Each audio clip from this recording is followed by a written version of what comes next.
gather round, me darlings. The British art of the pantomime may formally receive protective status for its cultural significance. If you've never seen a pantomime, then just think of a very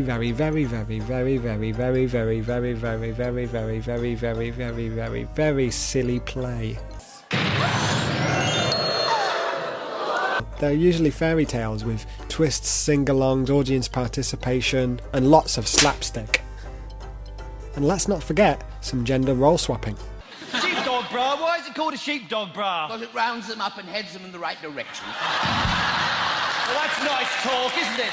It all began centuries ago in ancient Rome. Enter the mimes.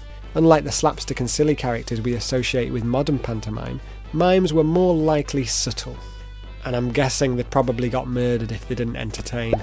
They might have mimicked daily life, poked fun at their nation's quirks, or even told grand mythological tales through gestures and expressions. Think Charlie Chaplin, but in a toga. In the 14th century, England had mummers who would act out plays such as George and the Dragon. And no, mummers doesn't mean a group of local mums who just got together to put on their own show. Hold on, Patricia. How dare you breathe fire? It's a health and safety hazard. Do you know how many kids are about? You should be ashamed of yourself. There was good versus evil, and the traditional female roles were played by men. The potential for exaggeration and slapstick here could be seen as directly influenced by the Roman mimes' playful subversions of societal norms. We gotta remember, these connections are not linear. Pantomime didn't just spring fully formed from Roman mimes to medieval mummers' plays. It's a complex tapestry woven from various influences, with each era adding its own twists and turns. But these early forms undoubtedly played a crucial role in laying the groundwork for pantomime's unique blend of comedy, really. I still have some questions though. Did the cross-dressing tradition evolve into pantomime's gender-bending characters such as Widow Twankey? How did the audience participation element develop over time? Why are characters so slow when they're told that the bad guy is right behind them? Is there something behind me? What is it? It's behind you. You're not listening, are you? Well, in the 16th to 18th century Italy, commedia dell'arte was in full swing. It involved 4 masked characters, each with distinct personalities and exaggerated features. To the cunning Zanni, to the love-struck innamorati.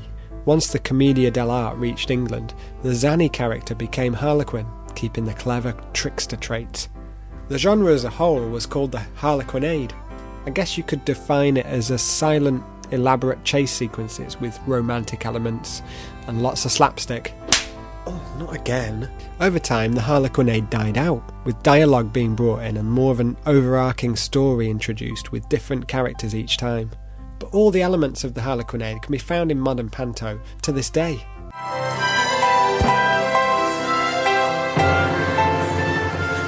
Aladdin, I've found you. I've been to every laundry in the city. There's only 2. Yes, it didn't take very long. The 19th century lovelies was when panto found its sparkle. Fairy tales twinkled alongside musical sing-alongs.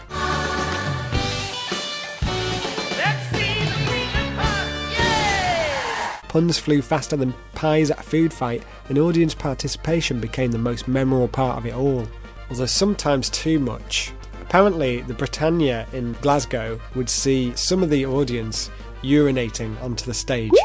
This is my favourite quote that I found on this. It was so saturated in urine, it couldn't burn down. and also this one. And the ammonia in the wood from the urine helped to preserve it. So there's no need for expensive wood treatments in your home, just wee on it. And then in 1843, something magical happened. Spoken word took centre stage, the Harlequinade faded, and the fairy tales became the centrepiece of the story. Musical numbers dazzled, men donned frocks, and women sported trousers, and laughter echoed through the halls. But is panto stuck in the past, collecting dust like your granny's feather boa? Absolutely not, my dears. They're selling 3 million tickets a year. Panto is for everybody.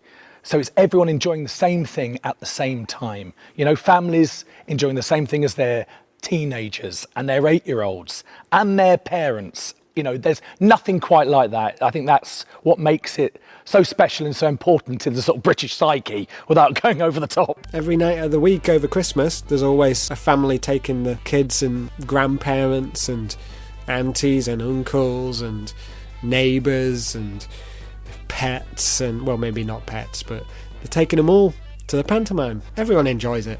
It's amazing, really funny. Brilliant. Yeah, we come every year.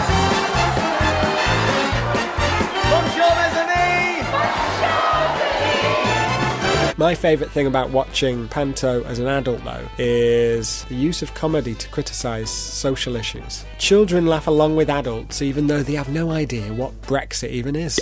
So, book your tickets, grab your glow sticks, and be prepared to shout, "He's behind you," about 20 times in 1 minute. So that's the end of the video. Thank you so much for watching, guys. Please like, subscribe, and comment below with your favourite thing to watch in the theatre. Remember, be bold, explore, and I'll see you next time in a beach. Oh, no, he isn't. Oh, no, he isn't.